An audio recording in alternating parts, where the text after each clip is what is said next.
നമസ്കാരം. ബ്ലിങ്കിലേക്ക് സ്വാഗതം. അല്ല, ഈ CPM പോക്ക് എങ്ങോട്ടാണ്? ഒരു കാലത്ത് ചെങ്കൊടി ചളിയിൽ നാട്ടി കൂര കെട്ടി മണ്ണിൽ ചമ്രം അടിഞ്ഞിരുന്ന് മാർക്സിയൻ തത്വചിന്തകൾ കേട്ടുപിടിച്ച കാലമൊക്കെ അങ്ങോട്ട് പോയിട്ടോ. ഇപ്പോഴിതാ അത്യാധുനിക ആഡംബര രീതിയിൽ പണി കഴിപ്പിച്ച രമ്യഹർമ്മ്യം ഉയർന്നു കഴിഞ്ഞു കണ്ണൂരിൽ. ഈ മുതലാളിത്ത ജന്മിത്ത സമ്പ്രദായങ്ങളെ ഉന്മൂലനം ചെയ്ത മണ്ണിലാണ് ഇന്ന് ബഹുരാഷ്ട്ര കുത്തക കമ്പനികളെ വെല്ലും വിധം കുംബേറ സൗധം പണി കഴിപ്പിച്ചത്. പഴയ കോരനും കേളുവും ചിറയും മുണ്ട് മുറുക്കിയെടുത്ത് പട്ടിണിച്ചിരട്ടയിൽ സൂക്ഷിച്ചു വെച്ച ചില്ലറ തുട്ടുകൊണ്ട് മുതലാളിയായ പാർട്ടിയാ. പക്ഷേ പാർട്ടി അതങ്ങ് മറന്നു. പ്രത്യയശാസ്ത്രത്തിൽ ഉറച്ചു നിന്നിരുന്നു പഴമക്കാർ. അവരങ്ങനെയാണ് പാർട്ടിയെ സ്നേഹിച്ചതെങ്കിൽ വളർന്നു പന്തലിച്ച നേതാക്കൾക്ക് ഇന്ന് കോഴയും കോഴിയും സമ്പത്തും മതി. ഭഗവാന്റെ സ്വത്തും വർഗീയ കൂട്ടുകെട്ടും അധികാരവും മാത്രം ലക്ഷ്യം വെക്കുന്ന ജനകീയ പാർട്ടി ഇപ്പൊ മത്സരിക്കുകയാണ്. ജില്ലകൾ തോറും ആഡംബര സൗധം പണിയാൻ കഴിഞ്ഞ ദിവസം കണ്ണൂർ പാർട്ടി ഓഫീസ് ഉദ്ഘാടനം ചെയ്തു. വലിപ്പത്തിൽ നമ്മുടെ തിരുവനന്തപുരത്തെ AKG മന്ദിരത്തിൽ നിന്ന് വെല്ലുന്നതായിരുന്നു അവിടുത്തെ നിർമ്മാണം. AKG മന്ദിരം 70,000 സ്ക്വയർ ഫീറ്റ് മാത്രമേ ഉള്ളൂ കേട്ടോ. എന്നാൽ കണ്ണൂർ ജില്ലാ കമ്മിറ്റി ഓഫീസോ 80,000 ചതുരശ്ര അടിയിലാണ് നിർമ്മാണം പൂർത്തീകരിക്കുന്നത്. ഇനി ഇതിന്റെ ഉദ്ഘാടനവും കാലിയായ ഖജനാവിൽ നിന്ന് ഊറ്റിയെടുത്ത് ആഘോഷിക്കാൻ ഒരു ലാൽ സലാം പരിപാടിക്കുള്ള ഒരുക്കൊക്കെ ഉണ്ടായിരുന്നു എന്നാ കേട്ടത്.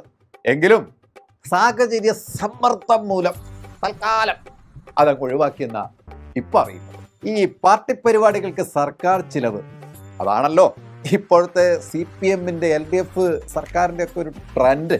പാർട്ടി സഖാക്കൾ ഇൻകിലാബ് സിന്ദാബാ വിളിച്ച് ചെങ്കൊടി ചുഴറ്റി അർദ്ധപ്പട്ടിണിക്കാരായി തങ്ങളുടെ ജനകീയ സർക്കാരിൻ്റെ കനിവിനായി കരയുന്നവർക്ക് അവരുടെ മുന്നിലൂടെയാണ് കണ്ണൂർ ജില്ലയിൽ കോടികൾ മുടക്കി കെട്ടിടം ഉയർത്തിവിട്ടത്.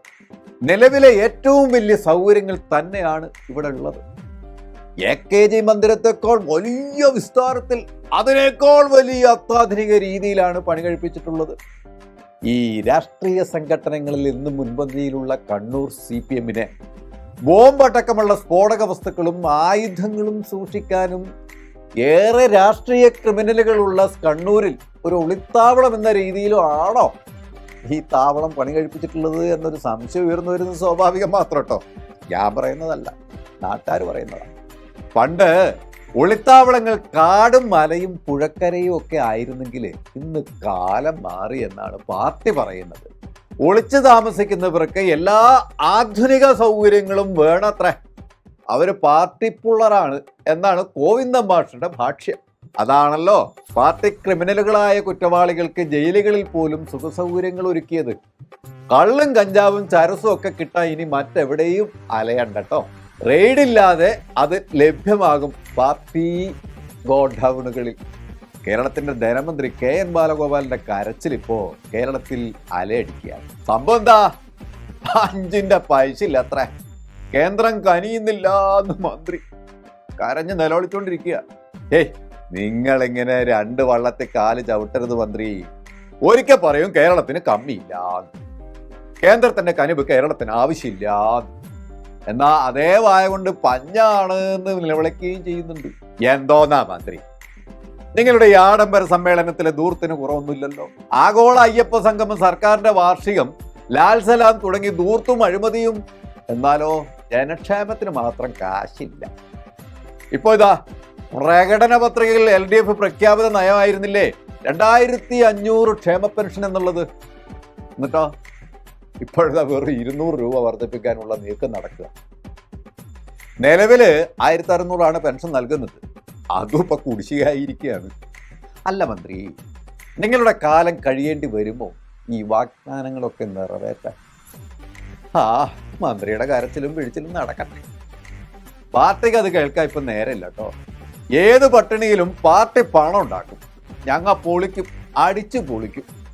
കേരളം മുഴുവൻ പാർട്ടി ഓഫീസുകൾ കൊണ്ട് ഞങ്ങൾ നിറയ്ക്കും. ലാളിത്യത്തിന്റെയും സഹനത്തിന്റെയും അധ്വാനത്തിന്റെയും പാതയിൽ മാർക്സിസ്റ്റ് കമ്മ്യൂണിസ്റ്റ് പാർട്ടിയെ കെട്ടിപ്പടുത്ത സഖാവ് അഴീക്കോടിന്റെ പേരിലെ പുതിയ കെട്ടിടം ആഡംബരത്തിന്റെയും ബൂർഷാ സങ്കല്പങ്ങളുടെയും മുതലാളിത്തത്തിന്റെയും അലങ്കാരങ്ങൾ കൊണ്ട് അടയാളപ്പെടുത്തുന്ന പുതിയ അഴീക്കോടൻ മന്ദിരത്തിൽ പഴയ സഖാക്കന്മാരൊക്കെ ഇപ്പോൾ ശ്വാസം മുട്ടിയിരിപ്പാന്നാ കേൾക്കുന്നത്. പഴയ സഖാക്കന്മാരുടെ ഫോട്ടോകൾക്കടുത്ത് ഇനിയിപ്പോൾ RSS BJP നേതാക്കന്മാരുടെ ഫോട്ടോ കൂടി വെക്കുമോ എന്തോ.